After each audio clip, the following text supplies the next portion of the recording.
जोहार हज़ारीबाग। मैं फैज़ अनवर, आप देख रहे हैं जोहार हज़ारीबाग। हज़ारीबाग पुलिस ने 4 साइबर अपराधियों को पकड़ा है। आपको बता दूं कि हज़ारीबाग के आसपास कई साइबर अपराधी जो है वो सक्रिय हैं और इसी मामले में कई लोगों को ठगा भी जा रहा है।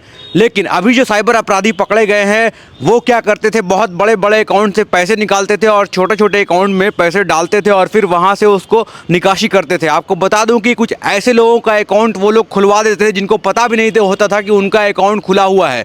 जिनका अकाउंट खुलता था उनके पास ना एटीएम होता था, ना सिम कार्ड होता था, ताकि मैसेज जो होता था वो साइबर अपराधियों के पास जाता था। सिम कार्ड के ज़रिए वो अपना मोबाइल नंबर रजिस्टर करते थे उस अकाउंट से जो गांव वालों का या फिर किसी का अकाउंट खुलवाते थे, बल्क में अकाउंट खुलवाते थे ताकि उनके अकाउंट में पैसे डाले जा सके और फिर निकासी किया जा सके। ये बहुत बड़ा स्कैम जो है हज़ारीबाग पुलिस ने पकड़ा है। आपको बता दूं मार्केट में एक और नया स्कैम चल रहा है, साइबर फ्रॉड जो है सक्रिय है। इसको लेकर आपके व्हाट्सएप में लगातार शादी के कार्ड आते होंगे जो एपीके फाइल होता होगा और जैसे ही आप उस कार्ड को क्लिक करेंगे आपका पूरा मोबाइल जो है उनके कंट्रोल में आ जाता है, पूरा मोबाइल हैंग कर जाता है। अगर आप लिंक को क्लिक करते हैं और उसके बाद फिर आपका अकाउंट की पूरी जानकारी उनके पास आ जाती है, चाहे वो फ़ोन पे हो या फिर अकाउंट डिटेल्स हो, वो उनके पास चला जाता है। उनके पास OTP चला जाता है, उसके बाद वो पैसे निकासी कर लेते हैं और फिर लोग परेशान होते हैं। तो हज़ारीबाग पुलिस ने लोगों को सतर्क भी किया है और अलर्ट जारी किया है कि अगर इस तरह कोई फ़ाइल आपके व्हाट्सएप में आए तो उसे डाउनलोड ना करें, ब्लॉक कर दें और इस तरह की जो जानकारी आसपास के लोग आपको दे रहे हैं उसको भी आप दूसरों तक साझा करें। नया नया तरह का जो स्कैम है ये साइबर फ्रॉड हज़ारीबाग में कर रहे हैं, जिसको लेकर हज़ारीबाग एसपी क्या कह रहे हैं वो सुनिए।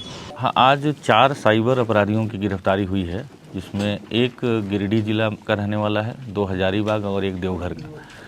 इन लोगों का जो लोगों को ठगने का जो एक तरीका है वो मैं चाहता हूं कि आपके माध्यम से लोगों को पता चले।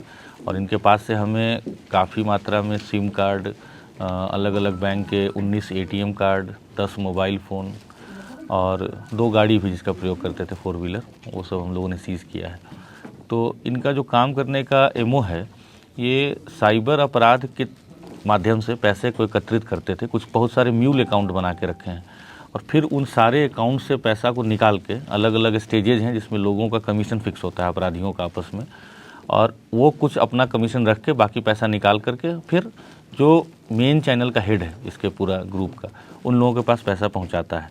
तो इसमें एक बात समझने की ये है कि एक तो हम लोग को, सब लोगों को अवेयर होना है, पब्लिक को अवेयर होना है कि आपके मोबाइल पे किसी तरह का अगर कोई एपीके ऐप भेज रहा है तो उसको क्लिक नहीं करें, बिना जाने समझे किसी भी लिंक को क्लिक ना करें, वरना आपका अकाउंट, आपका मोबाइल हैक हो जाएगा।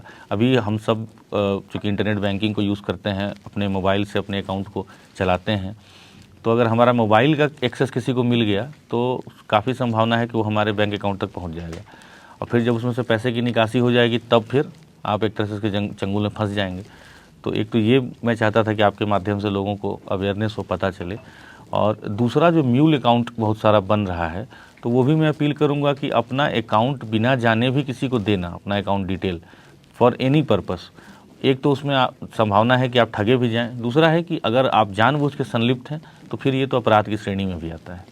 म्यूल अकाउंट होता क्या है? जैसे कई सारे लोगों को बिना उनके जानकारी के अकाउंट उनका ले लिया जाता है एक्सेस, उसमें पैसा भेजा गया और फिर उस अकाउंट से उसका एटीएम मेरे पास रहेगा, अपराधियों के पास रहेगा, वो पैसा निकालते रहेगा। तो जो अकाउंट का मालिक है उसको कुछ मतलब नहीं है अपने अकाउंट से, बट वो आपके बिना जानकारी के, 2 तरह से हो सकता है, एक तो बिना जानकारी के, एक हो सकता है संलिप्तता के साथ भी, जो दोनों मैंने पॉइंट क्लियर किया अभी। तो अगर बिना जानकारी के हो रहा है तो ऐसे में फिर उसी आपके अकाउंट का इस्तेमाल करके, म्यूल अकाउंट का इस्तेमाल करके अपराधी बैंक के माध्यम से ट्रांजैक्शंस कर रहे हैं। इसी को हम लोग म्यूल अकाउंट कह रहे हैं। तो पैसा कहाँ से जा रहा था म्यूल अकाउंट में, मतलब कहाँ जो साइबर फ्रॉड करके जो पैसा एकत्रित किया गया, वो सब म्यूल अकाउंट के माध्यम से अपराधियों के पास जा रहा था, वाइट बन के, या कहिए कि उनके पास पहुँच रहा था। सर, अभी शादी का समय चल रहा है, आजकल देखा जा रहा है कि साइबर अपराधी कार्ड बना रहे हैं, जैसे टच कर रहा है उसका मोबाइल ऑफ हो जा रहा है। तो क्या कहेंगे लोगों को, किस तरह से सावधानी? नहीं, देखिए, इस सारे ही पॉइंट पे हम लोग, मोबाइल आजकल हर कोई यूज़ कर रहा है, सबके पास एंड्रॉयड या एडवांस फ़ोन टाइप का है ही। तो उसमें ऐसा कोई भी चीज़ जिसके बारे में आप कंफर्म नहीं है, वेरीफाइड नहीं है कि मैंने आपको इसकी ज़रूरत है या आपको उसका इस्तेमाल की अच्छी से जानकारी है, उसको बिल्कुल यूज़ नहीं करना चाहिए। वही मैंने बताया कि जो APK फाइल के माध्यम से भी फ़ोन हैक हो सकता है, कोई लिंक आपको दे रहा है, उसमें आप क्लिक कर ले रहे हैं, तो ये नहीं करना है बिल्कुल। सर, एक अभी साइबर फ्रॉड का केस आया था जिसमें पुलिस का वीडियो भेज के धमकाया जा रहा था और बच्चे से पैसा ऐंठा गया था, तो उस केस में क्या करना चाहिए? क्या पुलिस ऐसे वीडियो भेजती है? नहीं, बिल्कुल नहीं, बिल्कुल नहीं। ये डिजिटल अरेस्ट को लेकर के तो काफ़ी अवेयरनेस मुझे लगता है कि पिछले कुछ वर्षों से भारत सरकार, राज्य सरकार के द्वारा, अलग अलग एजेंसियों के द्वारा तो किया जा रहा है। बट इसमें हम लोगों को मैं हमेशा सजेस्ट करता हूँ, कभी भी ऐसी बात अगर आपके नॉलेज में आए तो आप नज़दीकी पुलिस स्टेशन को इन्फॉर्म करें, let them verify. Sir, cyber अपराध को लेकर आम लोगों से क्या अपील करेंगे? देखिए, इसमें सतर्कता ही आपका मेन बचाव है, तो सभी सतर्क रहें, ज़्यादा से ज़्यादा जानकारी अपने पास भी रखें और अपने जान पहचान, परिवार, दोस्तों को भी शेयर करें। कभी भी किसी भी चीज़ का कोई भी डाउट हो, बेझिझक नज़दीकी पुलिस स्टेशन के पास ज़रूर जाएं। तो इस केस में जो पकड़े गए लोग कहाँ के थे और कनेक्शन कैसे था इन लोगों का? ये मैंने बताया कि इसमें जैसे एक तस्लीम अंसारी है, वो देवघर का रहने वाला है, राजू है जो हजारीबाग का है, शिवा कुमार है वो भी हजारीबाग का है, एक मोहम्मद जाकिर अंसारी है वो गिरिडीह का है। तो आप देखेंगे कि अलग अलग जगहों के लोग साइबर फ्रॉड में एक ही ग्रुप बना करके काम करते हैं। इसमें कुछ और भी लोग हैं, उनका डिटेल हम लोग बाद में शेयर करेंगे, तो उस पर भी हम लोग वर्क कर रहे हैं पूरे चेन को ब्रेक करने के लिए। एक जो कहानी चल रही है कि शादी के कार्ड के नाम पे ये क्या पूरा मामला सर, कैसे ये होता है? हाँ, वही कैसे ये है? क्या हाँ, मामला वही है? मैंने बताया, ये आपके फ़ोन का एक्सेस लेने वाला मामला है। एक बार आपके फ़ोन का एक्सेस अगर किसी अपराधी के हाथ में लग गया तो उसके माध्यम से आपके बैंक का एक्सेस उसको चला जाएगा, फिर वो आपके बैंक को बिल्कुल आपकी तरह यूज़ करने लगेगा, आपके अकाउंट को, तो उसमें निकासी करेगा वो। भेजते क्या है वो सर जो खोलते हैं लोग? कई तरह का हो सकता है, लिंक हो सकता है, APK जो फाइल होता है वो फाइल हो सकता है। जैसे अवेयरनेस APK फाइल के ऊपर भी किया जा रहा है, आज भी मैंने देखा था, तो उसके ऊपर डिटेल से अवेयरनेस था कई प्रमुख समाचार पत्रों में।